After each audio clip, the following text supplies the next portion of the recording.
I'd love to start off talking a little bit about podcasting, potentially cliche, but as opposed to how do you upload or the things that we could find in like a beginner podcasting course, I think you can bring a ton of value in terms of people thinking about getting started, but struggling with some of the mental aspects or the things that we don't see behind the success on social media. And if you could, I would love for you to start by just sharing a story about a time that maybe you felt like giving up on starting, on keeping going when it comes to the podcast. Yeah, it's funny because when I started the podcast, it was almost like it was supposed to happen and there was zero resistance and it was just flowing, just flew out of me without really much thinking or anything like that. But in everything, and especially things you love, I feel like there's always going to be a dip period. I haven't met anyone who hasn't experienced any dips in their life for their most excited passions and the things that light them up. And for me, if I were to think about the first one that really hit me, it was after I'd recorded 100 episodes. And so to give you some context, what I aimed to do when I started the podcast was I said, I'm going to record 100 episodes. And at the end of 100 episodes, I can decide not to do it anymore. The problem is I recorded 100 episodes. I loved it so much, but people didn't love it themselves. And so it was in that point where I needed to make a decision. Should I stay or should I go? And I really sat with this and I kept doing the work. And as I kept doing it more and more, I realized how much I enjoyed it. And it was really from like episode 125 to episode 225 that was very difficult for me because I felt like I had done it 100 times, but I still wasn't good enough at it to be a professional or for people to recognize what I felt like were my talents and gifts. And it was here and there, and I would get some great feedback from the guests, but it was never like it never felt like the people understood my vision for it as clearly as I understood it myself. Whereas today it feels very much after doing it 422 times that people understand my vision much more and can see it much clearer. Even if not everyone can, that's okay. I feel less crazy today than I did at episode 125. So that period of 100 episodes was very difficult for me because I felt like, oh man, like I'm in my gifts, I'm doing my purpose, but it's not working for the external world. And do I have enough belief to see it through? And even if no one ever sees this or no one ever recognizes what I feel like are my gifts, can I live with that? And the answer was, I could. And I kept going. If you're doing it for the right reasons. And I think there's a natural discoverability that happens when you keep going that a lot of people maybe don't believe in, but I certainly found your show after episode 300 and I would have loved to have found it sooner, but for whatever reason, I didn't. So that's just a nice little lesson for people. Now, I know that we can't give like a concrete left-brained answer, but if we could bottle a little bit of something, what reasons do you feel like kept you going, knowing that you shared already that you felt like you could live with it if it didn't succeed? But a lot of people probably feel that way and they still kind of quit to go chase something else. Do you know what it was about podcasting that you felt like you kept going? It was every time I would try to stop, I felt like I couldn't. Every time I would continue, and after I took a break, it was like it was pulling me in, and there was joy that I was getting from the process. So I remember like recording one episode after not recording for a whole month, and I just felt like, oh, I'm back home. Like this is where I'm supposed to be. And it's like, it's one thing to know your purpose. It's one thing to know something you're passionate about. It's another thing to lose it and then remember it again and find it and it feel amazing when you come back to it. So I imagine it would be similar to like someone who had a wife and they went away on a trip by themselves and then they're like, do I really love her? Do I not? And then you come back home and then it's like, oh wow, yes, of course I do. Like it's so obvious, it's so clear, it's so apparent. And that's kind of how I felt when I was coming back to the podcast after maybe not doing it at all for a single month.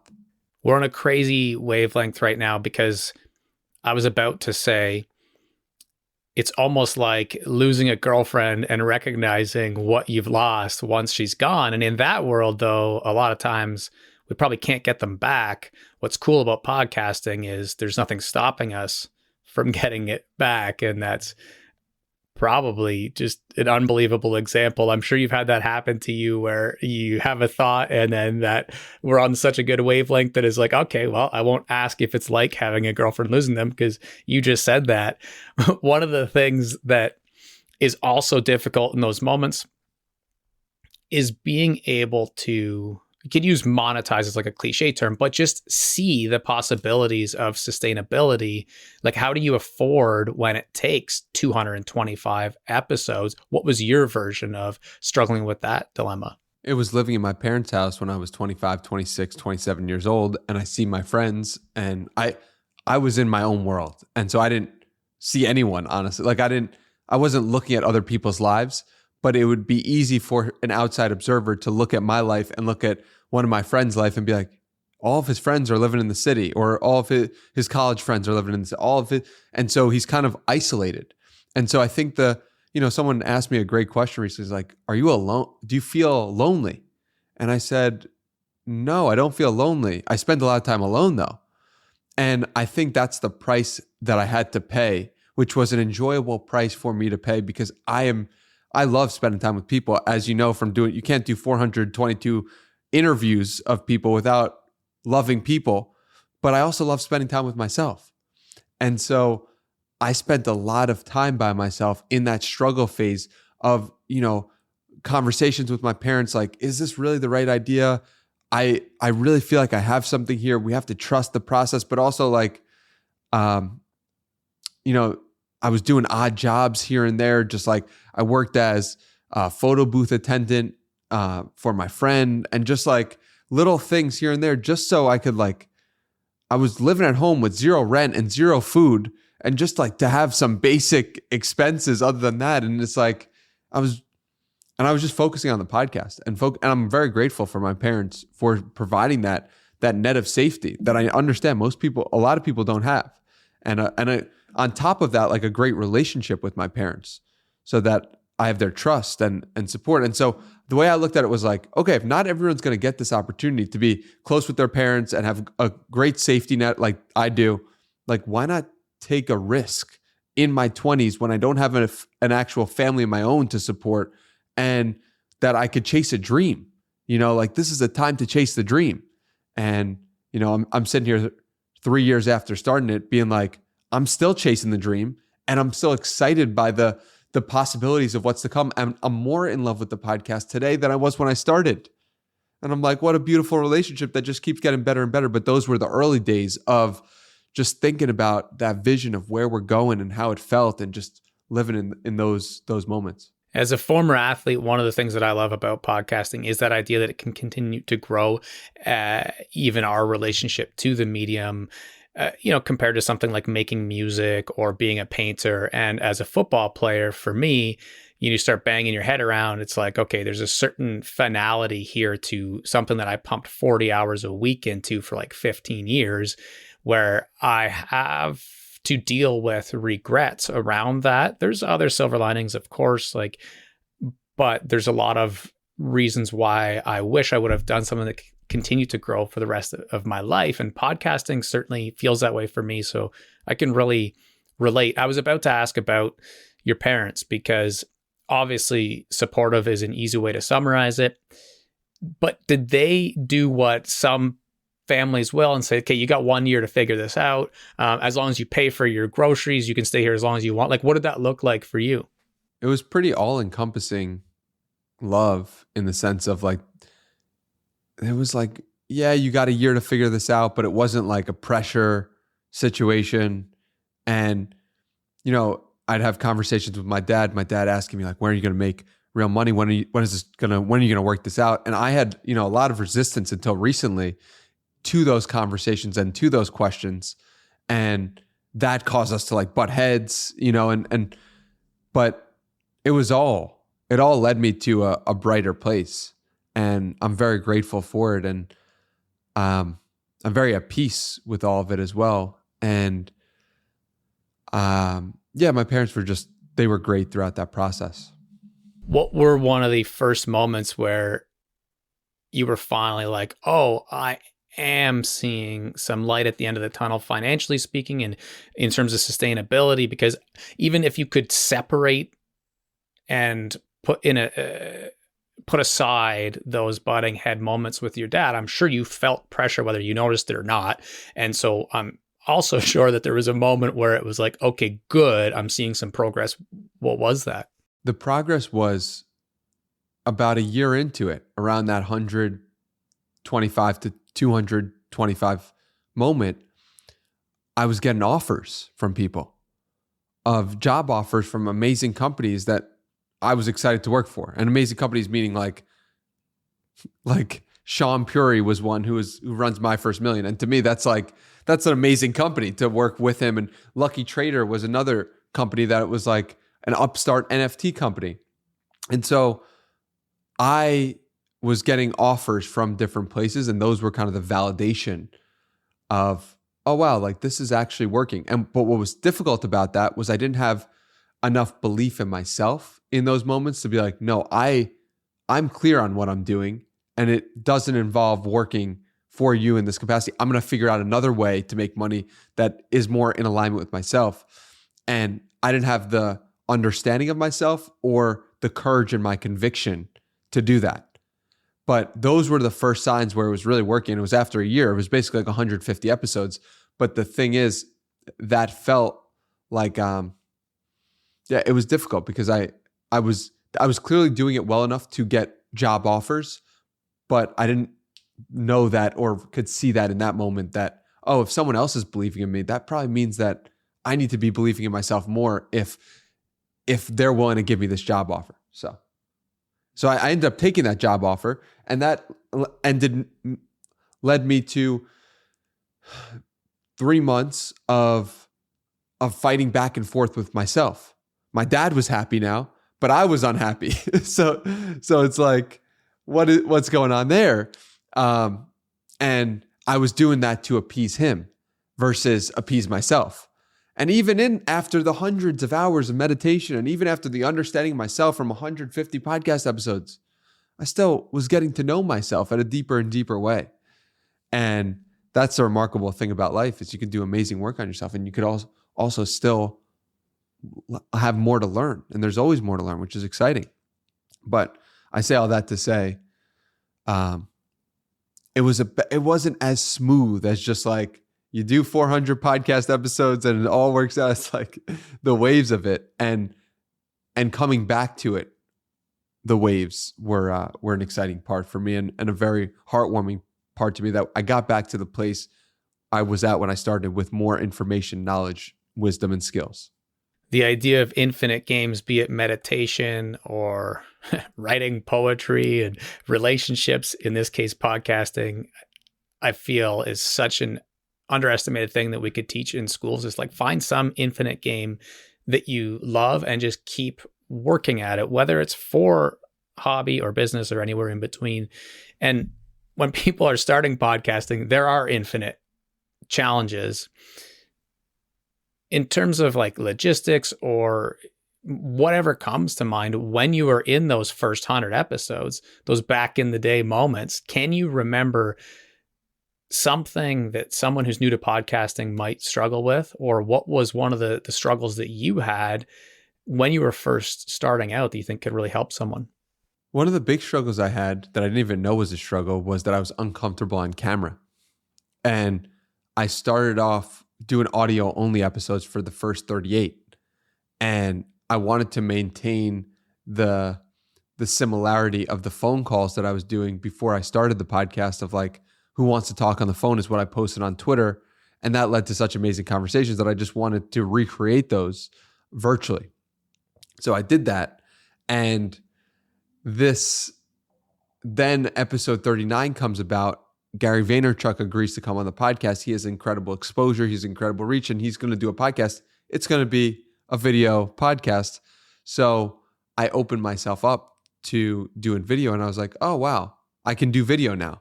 And that, I think what podcasting has really done for me is shown me the places where I'm uncomfortable, or shown me it's invited me to be more comfortable in more situations with more people. And so if I look back on that episode with Gary Vaynerchuk, episode 39, I'm like, wow, I was uncomfortable in that moment. Of course I was uncomfortable. It was my first or second time on camera. And so I think it's totally dependent if someone is in their first 100 episodes, but I would suggest to them, where are you uncomfortable in this process? And can you lean into it? Because in that, if you are uncomfortable somewhere, it is likely that that place is holding you back from feeling freedom.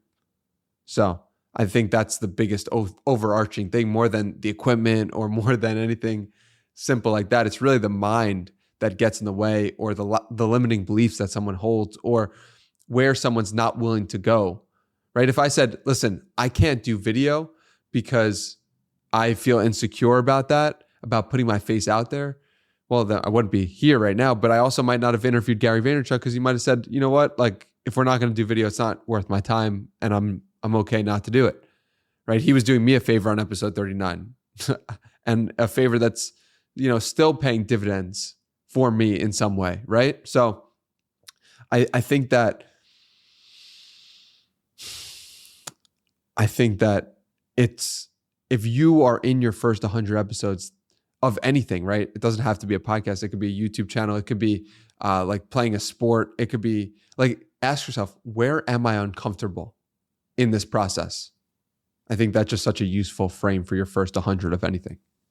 Speaking of Gary coming on the show, episode 39, what has been your experience with feeling starstruck or nerves, depending who comes on the show? And while you think about it, I'll just mention, for me, there's been a couple moments where I had what other people might consider big guests, and I don't really feel as though I think of human beings in the term of like big gets, like we might see in some legacy media.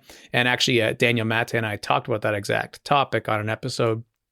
But when Brendan Kane came on the show, because I had just on my own already read 1 million followers and read Hook Point over the course of the last few years, I remember feeling a little more like, a little more nervous, like an athlete might. So you've interviewed a ton of huge guests. To have Gary on episode 39 instead of 439 is pretty special. Did you have any challenges with that aspect of feeling starstruck? It's interesting how we can delude ourselves in some way, because I don't know if I would have said in the moment that I was starstruck. Maybe I did slightly after. But I definitely was taken aback just at the full circle nature of it all, and the viewing him as the father who was emotionally intelligent, and really, like, that's to me is where I struggle with men coming on the show, because that to me is what I felt like I lacked as a child. I felt like I lacked the emotional, intelligent, masculine role model. And so in many ways, I've become that, right? By virtue of meditation. And what you feel like you lack is what you actually are here to give. That's your purpose. That's your reason for being. And my dad was an incredible dad. But when I feel starstruck, it is often because I am looking at that person and I'm saying, that's the dad that I wish I got from the emotional intelligence point of view. And being able to recognize that has dropped it. Isn't that funny how that works out? Like you shine awareness on an insecurity, and that insecurity drops. I'm able to say, wow, like my dad is actually pretty emotionally intelligent. And also, like, even if he isn't, like, it doesn't matter. And he was an amazing dad. And these guys are also amazingly emotionally intelligent, but I don't look at them anymore as this is what I wish my dad was. So yeah, I mean, I said episode 378 with Peter Crone was another time where I've been really starstruck. And it was because he's the most emotionally intelligent, wise, from that standpoint, person I feel like I've had on. And so I was like, oh man. And I didn't even know I was doing it. And then looking back on it, then reflecting on it, then being aware of it, it's just like, it's a beautiful thing to expand your knowledge of yourself. And it's only by virtue of putting myself out there and being willing to fail and being willing to to get new understandings of myself that I've come to that realization and that understanding. That full circle moment of how you've understood your dad, and I'm sure that will continue to evolve too, but that full circle moment is another thing that's really special about your character. I don't think a lot of people think about those types of things. At what point did you start realizing that you had some of those insecurities around your dad's emotional intelligence? It was in the last month. I have some amazing friends here, and we went through an exercise about, what the positive and negative traits are of your parents, and then what you feel like you lacked. And this was the interesting part for me. I've always said, and I said earlier in this episode, I had amazing parents and they were incredible and they helped me so much and they provided safety net. And it's like, when it's great or when it's good, you feel like there's nothing there. I had amazing parents. So like, they didn't leave me with any reason that I felt lack in any way. But it's like, even if you have even if you have two of the most enlightened parents in the world, that's not going to mean that you're going to have zero problems or zero issues. It's going to be like, mom and dad made me meditate too much and didn't take me to the gym. Or mom and dad made me, it'll just like, children will always find problems. That's what children do. And that those problems become the person's reason for being and their purpose in this lifetime. And that's a wonderful thing about the human cycle, and that you can't do it wrong as a parent and you can't do it right either. And like, there's some beauty in that.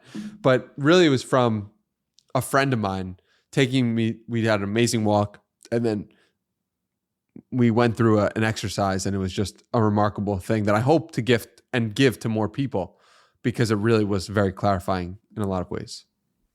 Yeah, it would be nice for that to be paid forward, no doubt.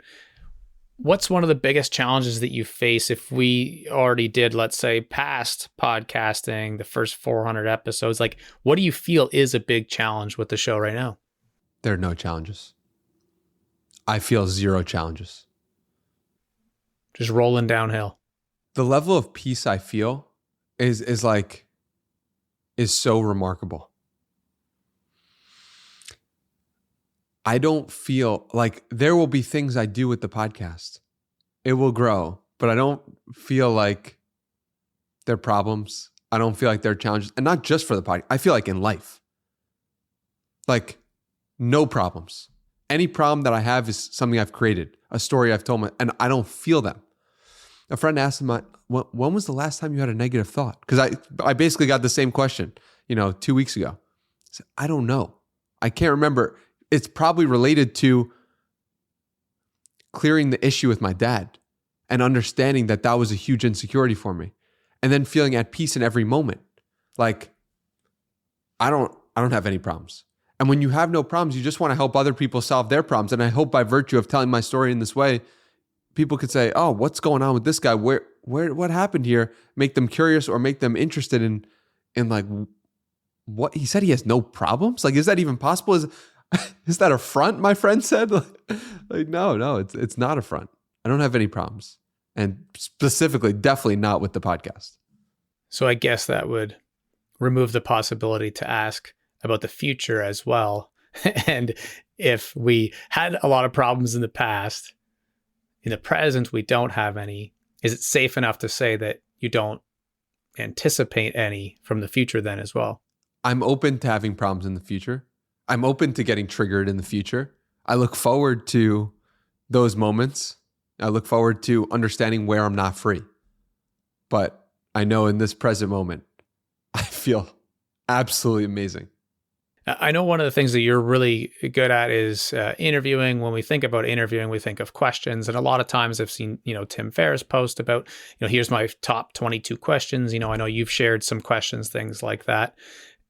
I don't often ask like one-off questions because I feel as though a lot of times things are just flowing, and you've already given me a ton of different things that I'd love to ask about. However, with this idea of challenges, sometimes using hypotheticals can help. So if we were to use one of those and say, like, if you knew that you had, 6 months, a year to live, would you change the way that you live or do anything differently? Maybe I'd visit my parents more.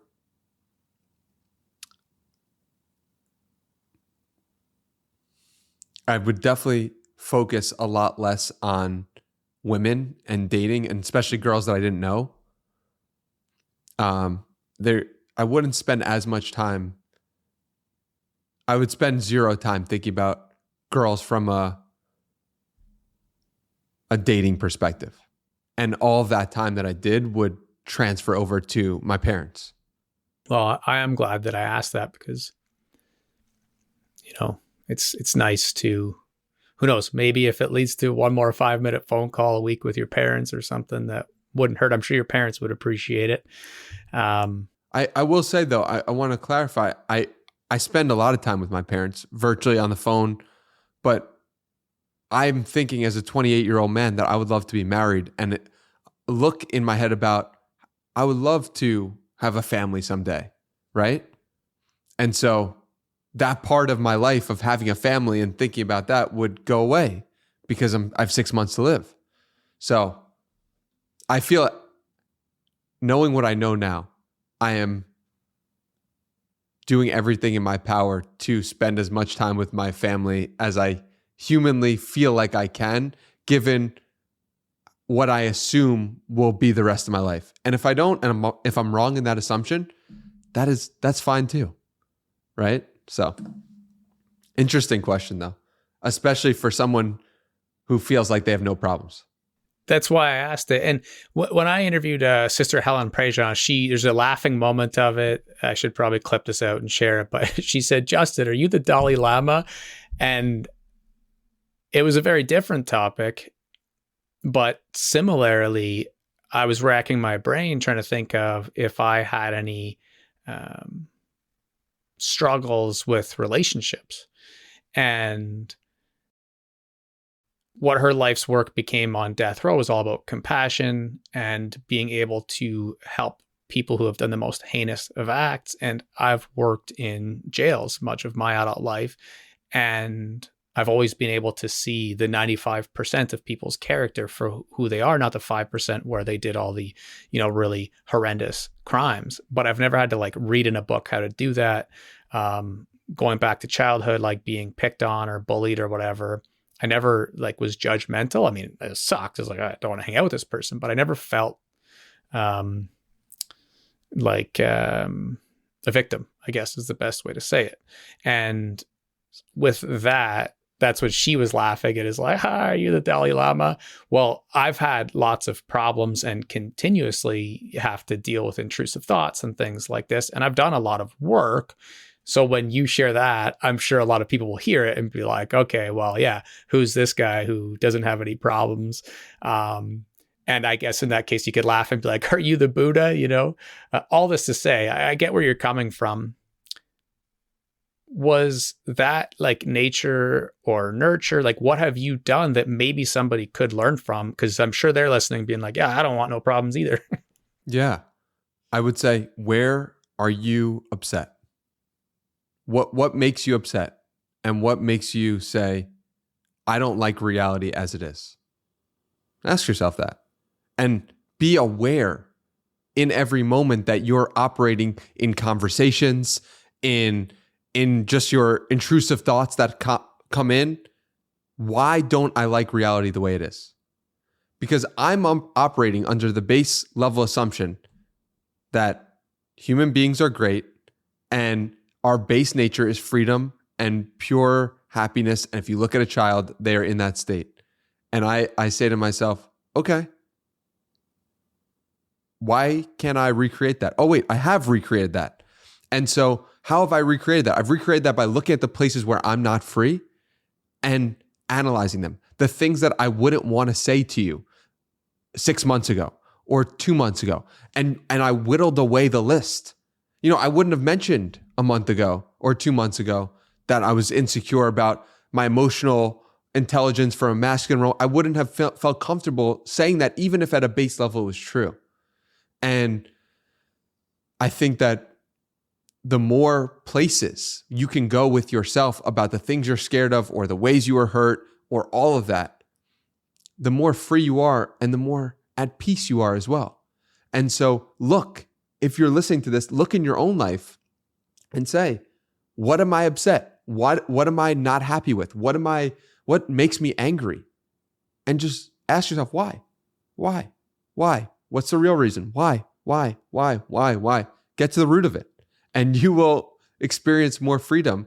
And a good tell for this is like, I speak to so many people, and you could see the ease with which someone says something, a story from their past, speaks to how free or not they are with the situation. So like, I was on the phone with this woman, and she was telling me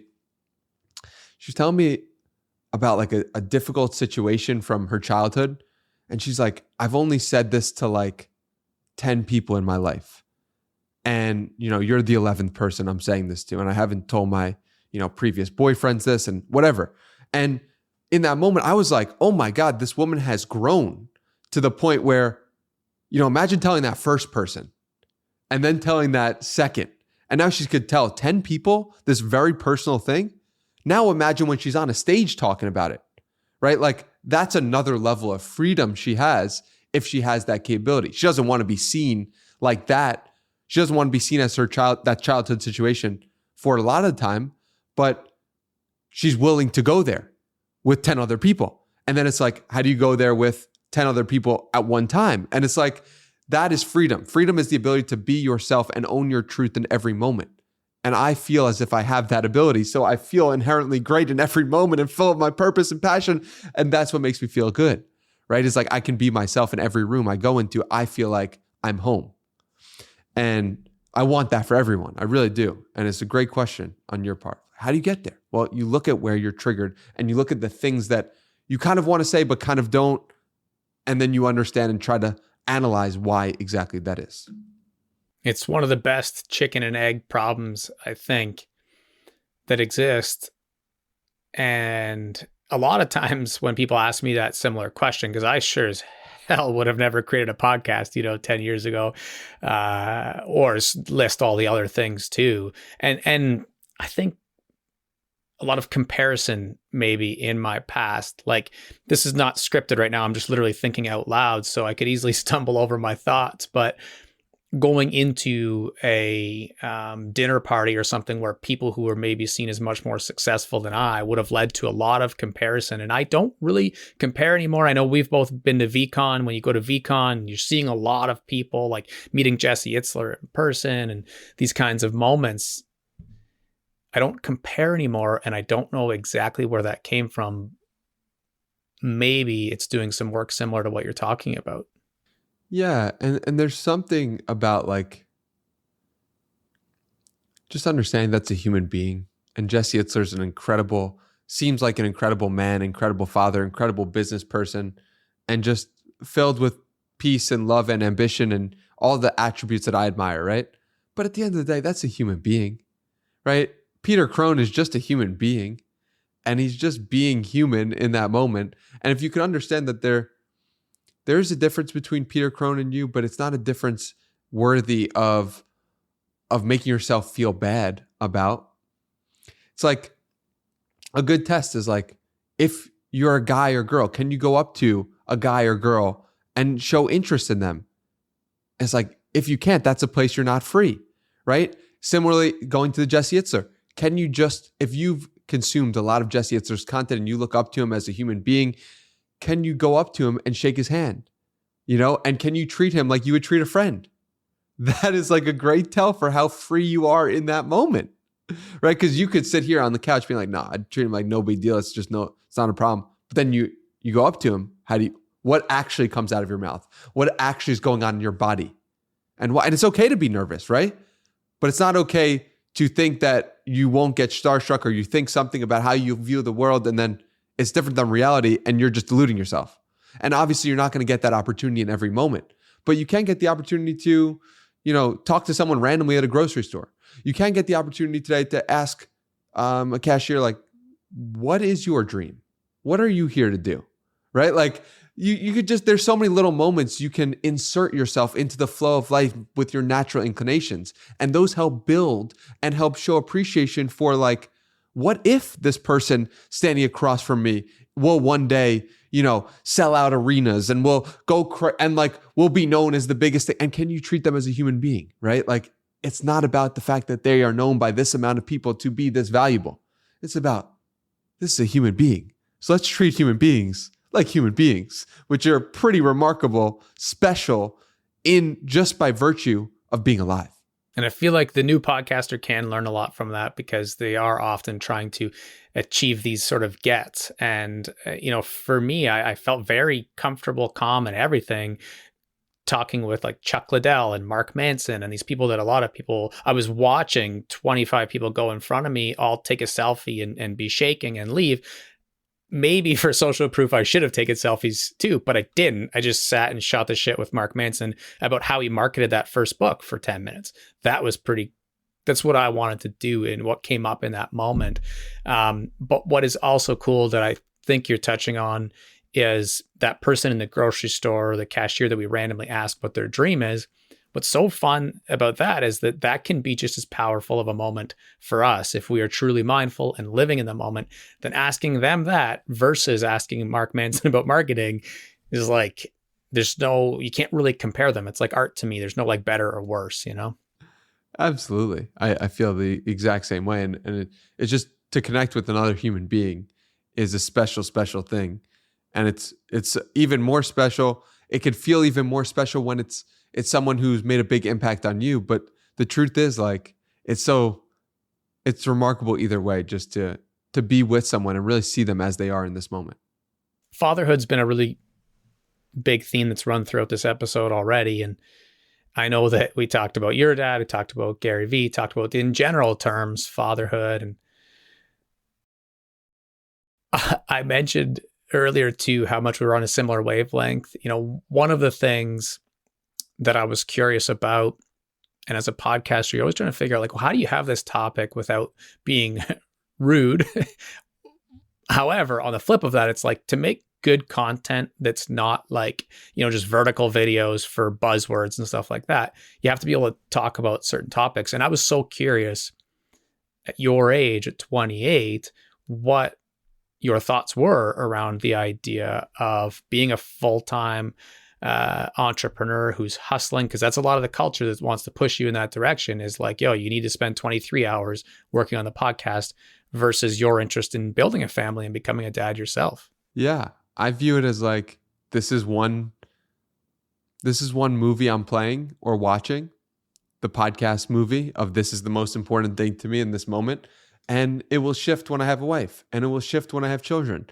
And just like it was the most important thing ever for me in high school to go to all the parties, it's not that important to me. And actually, I haven't thought about it since in the past 5-10 years about going to a party in high school, right? And it's like, it's essential for us to realize that the story we're acting out today is also going to be a story that we care much less about in the future. And that's hard for us to grasp and wrap our minds around, but I've seen it happen to myself in so many different areas already, in lifting weights or in college with fraternities or in high school with parties, or before that with going to Knicks games as a reporter, right? So there's like been so many seasons of my life that I know that each one is finite in some way. Or they can last for a long time, and I can meditate. I've meditated for the past 4 years, and I'll probably meditate for a long time. But regardless, life has different chapters to it, and so I'm very much looking forward to being a father. I don't think it goes against podcasting in any way. If anything, I think podcasting has made me a better father, or I imagine that I will say that someday, and for it to be true.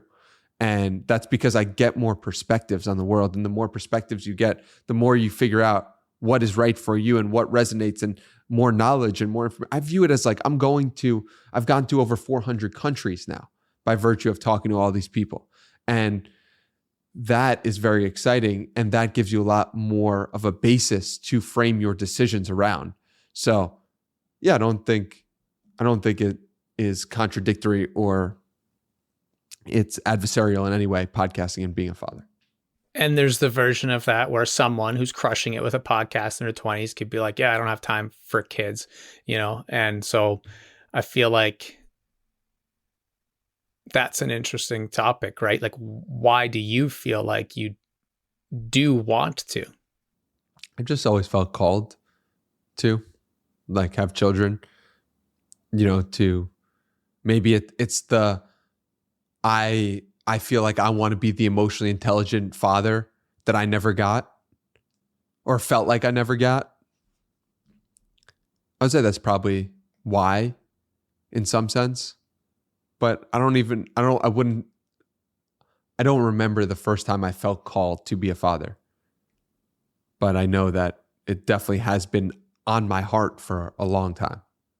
Well, I feel like unless we can't get to know each other well over the interweb, that the reality is probably that you'll make a great father. And I'm sure lots of other people tell you that and whatnot. But it's just the truth. And I think it was a really valuable thing to touch on for people that struggle with this idea of success versus, the more intrinsic maybe goals that some of us have, like becoming a father, building a family, that kind of thing. You mentioned seasons and chapters, and I feel like another one of the themes have been like the evolution of the podcast and how you've grown as a podcaster. And how has the show changed from first starting out, like everything you do, figure out how to set stuff up yourself and then edit and publish? Like, for the people wondering what the behind the scenes are like right now, do you have a big team? What's the workflow? Because the one thing you do, as well as anybody in the game, is put out a lot of episodes, right? When you share, like, I'm exaggerating, but these 75 people are coming on the episode this month. Yeah. How do you maintain that without burning out, let's say? Like, what does it look like for the people that actually want to know the behind the scenes? Yeah. So I publish episodes Monday, Wednesday, and Friday. And I'm pretty solid about, all right, 3 people are coming on a week, or maybe 4, or maybe 2, and figuring that out. For the first 300 episodes, I did everything myself. That's researching, reaching out to guests, doing the episode, doing the video editing, audio editing, all of it. So that was for the first 300. All of it was me. Then after that, someone basically was like, dude, I want to help with the video editing. And a lot of people said that, but one guy in particular, he would send me one clip every day from the podcast. And I was like, oh my God. And these are good too. So, wow. Like, I was really impressed. And I ended up hiring this guy. His name is Video King Pablo.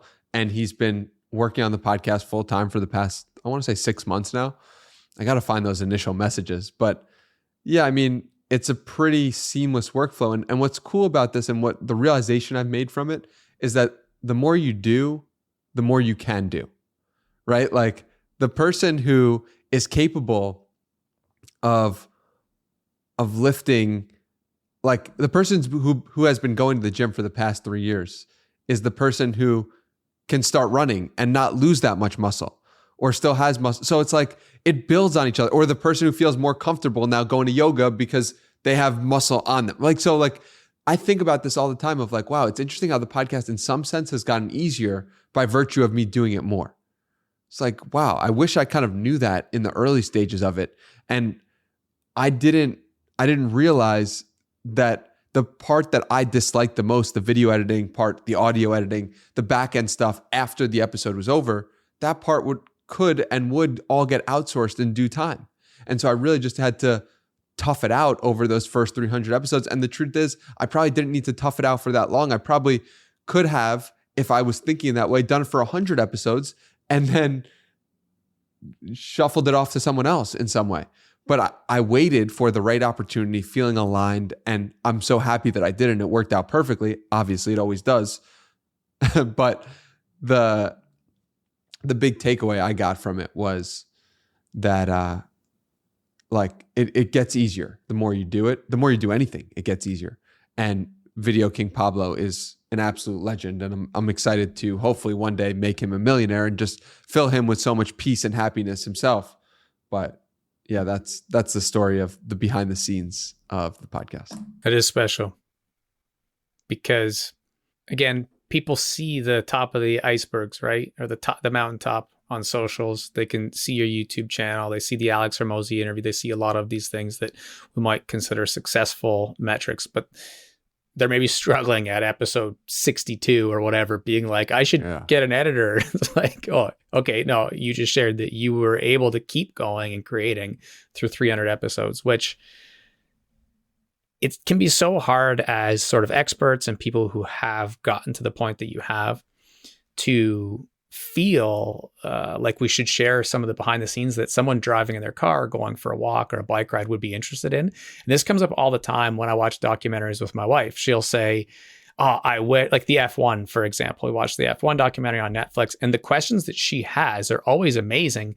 But the Netflix producers would never think to ask them, like, what did someone eat for lunch today? Or, what is the training regimen for them, or things like very behind the scenes things, or what I think more and more consumers want to hear that we don't really think about as like the experts. And sometimes we even have a hard time breaking them down, So I think that can be definitely really helpful.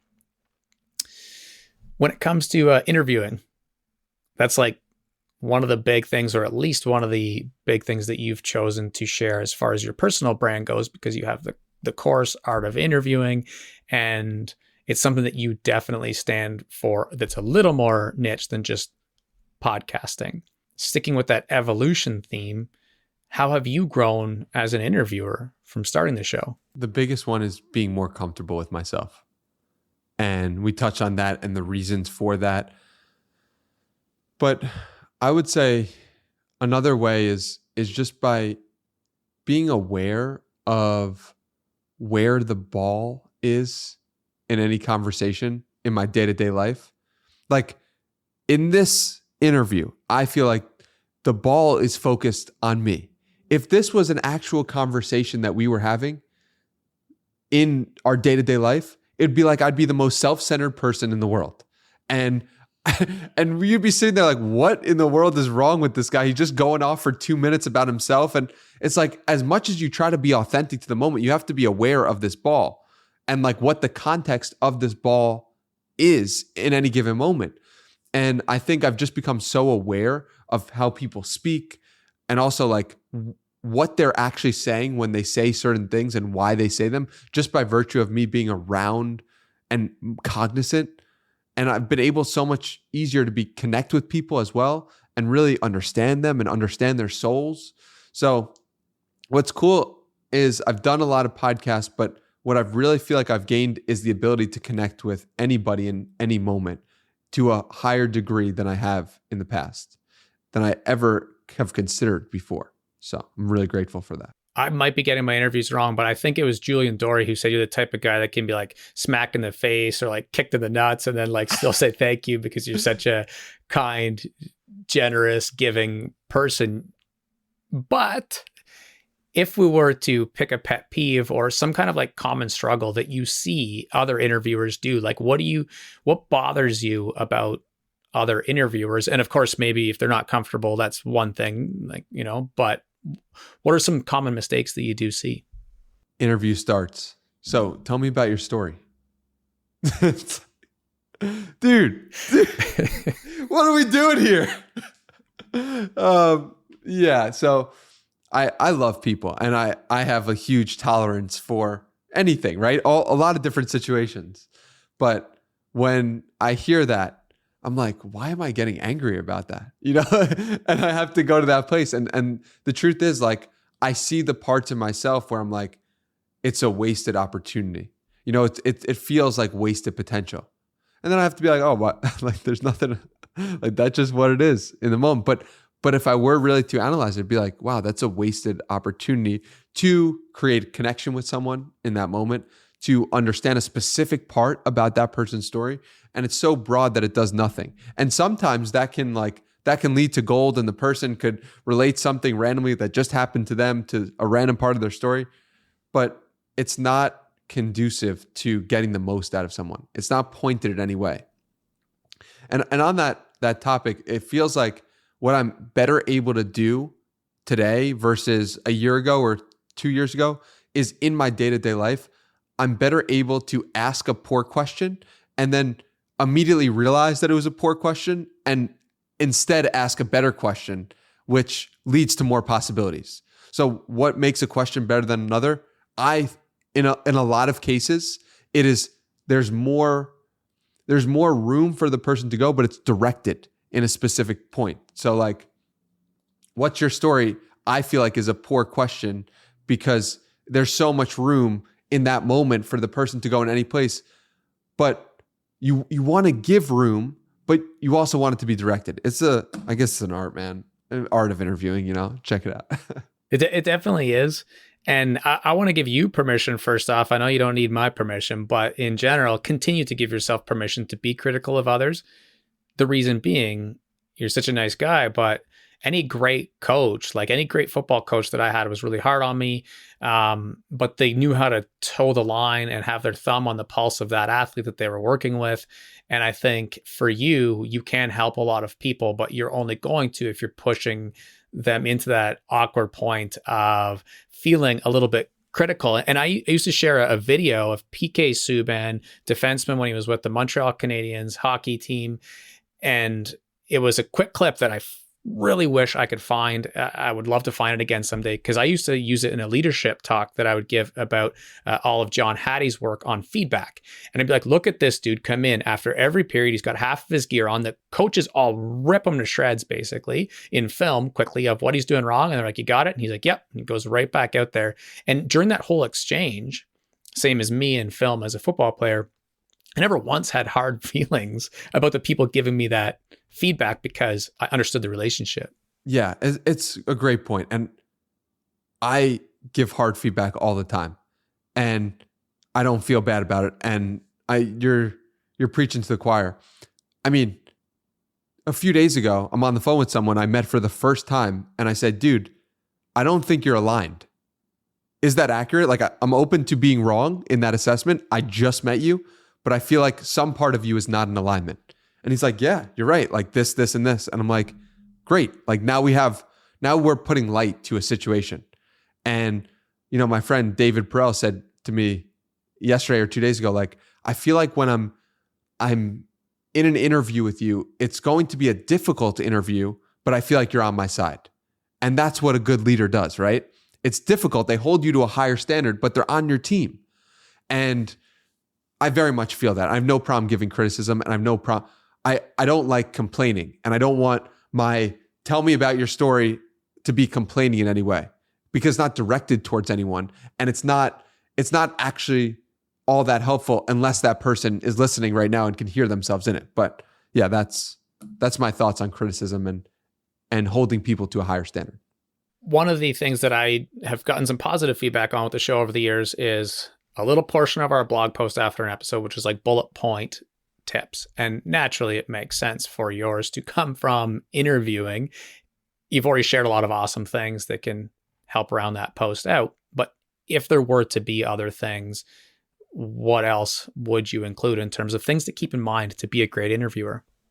I think collecting questions is a very valuable thing that people can do for them. And the funny thing is when you say interviewer, it's like, it seems like it only applies to a very small percentage of the population, but we're constantly interviewing ourselves at all times. Like similar to you're leading yourself at all times by virtue of you being in your own body and mind. So learn how to be a leader because even if you're not in charge of co-opting any group, you're in charge of co-opting yourself to get yourself to the appropriate place. In order to do that, you often have to interview yourself as a leader to ask yourself the right questions to get to the place you want to go to. All that's to say, start collecting questions in your day-to-day life and start when you hear a good question, whether it's listening to a podcast, you've asked a bunch of great questions on this show already. When you're listening to stuff, write them down because these are new ways of looking at the world. New ways, and you can then use them in your day-to-day life, and then you get the opportunity for people to give people new perspectives every day when you just are walking around. Like, I mean, it's so remarkable to me because if you give someone $1 billion, they're still going to be looking for new perspectives on how to use that $1 billion. it will never go out of style. Like, it is impossible for it to, because even the person with $1 billion wants to learn more about themselves. Mhm. Right. So Yeah. if they want to learn what are the best uses of that $1 billion. And they also want to learn, who am I really? And like, what does this say about me? And like, so you want to give someone, joy. And if you hear that's a great question, what you're really doing is you're giving someone a new perspective on themselves or the world that they haven't considered before. And that is like the level of joy that brings you. So all that to say, please, please, please make note of them. They're probably all around you at all times. Just attune your reticular activating system to great questions and watch how you will be able to start noticing and write them down often. Beautiful use of a definition that I use a lot in the RAS. Like, it's so cool to see that play out for people whenever they're trying to pursue anything, photography, and all of a sudden they start seeing pictures everywhere, and in interviewing. And I know you mentioned that it's so broad to say interviews, and that's definitely true. You said at the very top of the episode that in 400 and some odd episodes, you must like people. But then it got me thinking a little bit about legacy media, late night talk show hosts, CNN, and not that they're not good interviewers per se, or that they love their jobs or love people, but a lot of them do it because it's a job as well, right? So they've probably done, 9,000 interviews, and I don't know how well some of them do like people. So I would argue the opposite. And speaking of that, we talked a little bit about the idea of a big get and a conversation. A lot of people will use that again in legacy media, like, who can we get on this episode? From an interviewing perspective, when you look back on the shows you've done, what is an episode that you feel like your art of interviewing was really firing on all cylinders?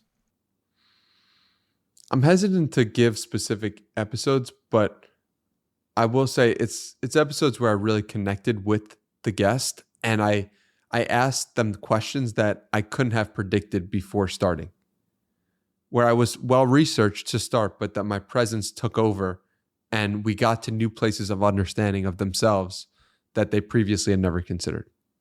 Those are my favorite ones. When we're creating something in that moment, when we're both coming to greater understanding of the human condition and that person's human experience. I love that. That to me fills me with so much joy and makes me feel like, wow, I really did what I was supposed to do in this moment. Yeah, that's a great feeling. And I can appreciate why you don't say specific episodes. I really try not to talk about specifics either. Do you think that was around like 20 of those or 400 of those? Oh, it's definitely more recent because it's a deepening of the skill and more, and also recency bias plays a role in that. I don't have intimate knowledge of episode 147 or, which might have been Cody Sanchez, or 216, which might be Bobby Hobart. But it's just like, I don't really remember those as clearly. And I actually have a very poor long-term memory. And I've noticed that about myself, but for the conversation, I can call back things. And so it's like a deeper understanding of my own mind is what it's given me too. But obviously the more you do it, the better you get from your own perspective. In terms of things that you teach, you're a great teacher. You've got a pretty broad topic in that the show is basically named after yourself. So we talked about interviewing, obviously podcasting. If you were to pick something else to teach, what is it that you think you would also just love to teach? So I'm really teaching how to be a better human. And I would love to teach on meditation, teach on being comfortable with one's own body and mind, lifting weights and exercise and nutrition. It's like there's a huge well of running is something I'm learning now, and it's like it's never ending. It's never ending stuff to learn about myself, and also when I learn about it, I want to just share the knowledge with people. So I think interviewing was the first course. I don't know if it'll be the last one, and I don't know the forms that what I'm doing will take, but I'm excited to find out. And I think it really is all centered around flourishing as a human being. So then there's another really buzzword topic that comes up on socials, especially again, I'm trying to put myself in the shoes of someone really just starting out. They download X for the first time, or they are like, hey, maybe I want to start a YouTube channel. Yeah. You're going to see so much different advice about being niche or niche versus having more broad topics. And as a creator, you started out with a pretty broad topic of trying to, help people be better humans. How do you feel about people struggling with that idea of like, should I only create a podcast about running? I feel like I started with the most specific topic there was, which is myself, right? Like, what am I interested in? There's 0 people in the world who are interested in all of the guests that I've had on at the exact moment I've had them on. And even though it might seem broad, and it is broad in the sense of like anyone could create a show about how to have a deeper understanding of the world, and to me is very specific. And the fact that it was so specific allowed me to do it and has allowed me to do it for a long time because it's so personal in nature. And I think running's an amazing topic. If you have been running for the past few years, or you want a way to have accountability for yourself and start a project, I think it's all amazing. I think a running podcast is great. I think all the sorts of different podcasts you can create are amazing. And I think I did a very specific version of a podcast that most people are probably like, who is Danny Miranda? Why would I ever listen to this? And they're right in this moment for them, and I don't think, I started broad, but I could understand why you could imagine that. Which is incredible because I shared earlier that we're on the same wavelength. Whenever somebody asks me for life advice for their son or their daughter or a friend of theirs who's going through a difficult time, I'm like, one of the things that I say is that the challenge is that all of these things scale as niche as they can scale, which is like down to the one person's DNA. And I can really appreciate the specificity that creating a show with your own interests, because that is another buzz topic that you'll see people say that the business of you is the most niche thing that you can do. I think this will give people a lot of things to think about when it comes to school versus education, learning. You mentioned there's so many things to learn. Obviously, you're a big learner. There are so many things that I had jotted down that we could talk about. Mindset, being introverted versus extroverted. There's just so many. I could go on and on about things that I came across in my research. But one thing, knowing that we'll naturally have to wrap soon, is the idea of education and school versus learning. How do you think about that massive topic? The way I view education is it's chosen for you. Traditional education is chosen for you. And so when I think of the word education, I think of traditional education. Chosen for you. When I think of learning, I think it's what you choose to do. And I think what we're seeing in our world, our modern day world of 2023, is we are leaning more and more into activities, decisions, hobbies that we ourselves choose. And we are coming from a world, our parents and our parents' parents, was a world where it was chosen for you. It was, if you go a long time ago, you have arranged marriages. If you, in more recent times, it's like, we're choosing the career for you. You're going to be a doctor because we said it. And today, the options are increased. And so the ability to learn, to choose for yourself is greater than ever. And when I think about learning and education, I think about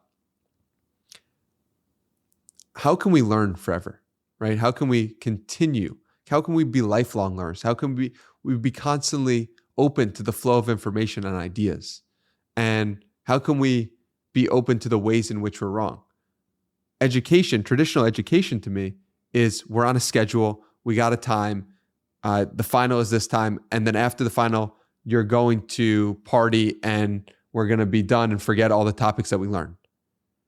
learning for me is like, okay, what are you excited about today? What is firing you up? What is this thing that is on your mind and heart? Okay, you're into running. Okay, I'm gonna learn about running, right? There's no test at the end of it either. It's just like you're doing it for the sake of doing it. And it's a much more infinite game, as you mentioned before. So education to me feels like a finite game, and learning feels like an infinite game. And I'm grateful for your question as well, because I'm learning about these things by virtue of your question. I appreciate that. And I know I just mentioned that there are a ton of other topics like manifestation and how we balance gratitude and goal setting. I think is a cool topic. There's so many things we could get into, and maybe in 100 episodes from now, we can run it back, because these are some pretty cool things. But when you're someone who's created a lot, you've interviewed a lot of people, we could go on forever. I think I made the joke offline about the fact that we could create hundreds and hundreds of episodes. I think this is a perfect moment for me to ask the rapid fire kind of theme questions that tie all the episodes together and drop the mics a little bit. But before I do, on these topics, learning, goal setting, we talked earlier about creator business a little bit, and of course, podcasting and interviewing. Is there anything that you would hate to have to wait 100 more episodes to talk about that we haven't touched on? No, my mind and heart is feeling good, and I appreciate, the thoughtful questions thus far. Complete, or almost complete, given that we'll do the quick theme ones. Thank you. And one thing that you yourself are learning right now that may be kind of off topic, but just anything that you're learning right now. Running. I mean, I'm so excited about this. I'm just like, I'm living it. I'm breathing it. I'm learning by virtue of doing, which is a really cool, and is really the right way to learn from my perspective. After spending so much, I could have spent the equivalent amount of time reading about running, and I would not have been anywhere close to where I am as a runner today. And so by doing the thing, it has really taught me a lot, and it has fueled my knowledge and want for knowledge and wanting to speak to other people. It's like, I think we also think of learning as it relates to just being in a book, but you learn on the trails with someone, right? You learn by virtue of the community that you put yourself in. You learn by virtue of, okay, I love running. I want to do it with other people. Now let me set up a run club. And it's like, what's that like? 7 a.m. Tuesday mornings. If you're listening to this in Austin, Texas, send me a DM. I'll send you the location, right? So learning happens in all different ways. And I'm learning about running right now, and I'm absolutely loving that process. I replied to one of the tweets about the running club being like, yeah, maybe someday I'll be in Texas to join you. Running something that for me, I was a sprinter. So any sort of medium to long distance was out of the question. But last spring, I did get a little more into running, and I think I could hang with a running club at least a little bit. But the cool thing about that is it's for anyone, which is really special. That idea of vulnerability is so powerful. I often think that it's a bit sad that someone can't achieve their own learning goals as fast because they don't know how to learn. And if I could teach something, it would be learning how to learn, because you just said it. Vulnerability is huge. If you want to be a poet, it's like go to your local, stand-up poetry club and just start creating, and you're going to learn so much faster than the person who looks things up. So I'm glad to hear you're doing that with running. One piece of advice that if you were to leave just one piece of advice for the next generation, what would that piece be?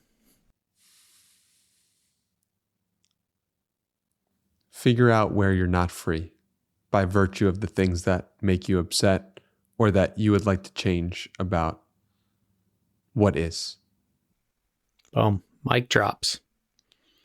And if I were to give you the mic, you are one of the best podcasters, one of the greatest interviewing artists in the world. So you have the opportunity to ask me a question. What is something that does come to mind on these topics or otherwise as well? What's your dream? When I was just sharing about the fact that a lot of people don't know how to learn. And that if I picked any medium, like, I don't know, painting on shoes is something that I've always found cool. I feel like I could go succeed way faster than a lot of people who have been trying to succeed in that medium for like 10 years. And I try and say that with being somewhat humble and having a lot of humility, but I say it because I think that that's one of the things that holds a lot of people in society back, especially youth, and could end up holding my kids back in 10 years from now, because they don't understand how to achieve their goals that they actually intrinsically love, and they still go get a job or pursue schooling that somebody else is choosing for them. And it's kind of meta and full circle, because you just hit on these topics in that last bit of the conversation that we had. But my dream would be that every youth who want to pursue their goals actually do, and that it's a lot more seamless. It's not going to be easy, which is another part of the point, but that it's seamless for them to know how to go and do that. Because I really strongly believe that youth mental health, a lot at least of the anxiety and depression and struggles we see in addiction and crime, is related to the inability to pursue their passions in a way that's actually sustainable. Having society, especially teens, being able to do that a lot easier than exists right now would be a pretty big dream of mine. And I hope that this show starts helping more and more. And I know that your show already helps a lot. So thank you. Yeah, that's a wonderful answer. Making it more approachable is really an important thing. And I assume by virtue of, following the puck of where it's a lot more approachable today than it was 10 years ago. And in 2013, it was a lot more approachable than it was in 2003. So follow the lines of progress. And it seems like that future that you are hoping for is an inevitability. It is coming soon, and it is absolutely inevitable. It's getting closer and closer. I just see each year another few people slip through the cracks and not be able to figure it out. And that's just sad on kind of a firsthand basis. But like any big change, there will be people that didn't benefit from it. And that's fine. We'll just keep going, keep working on it.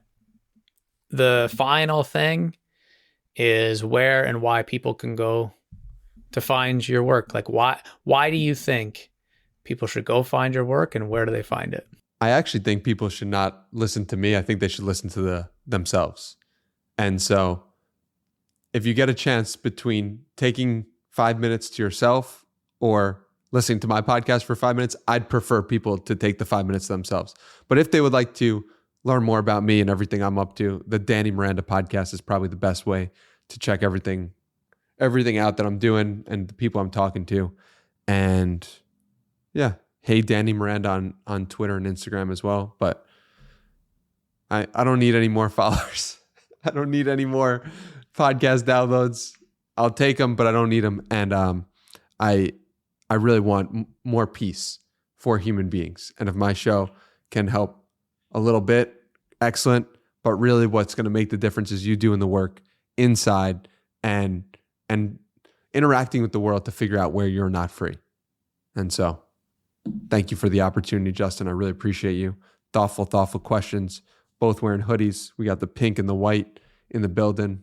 And thank you.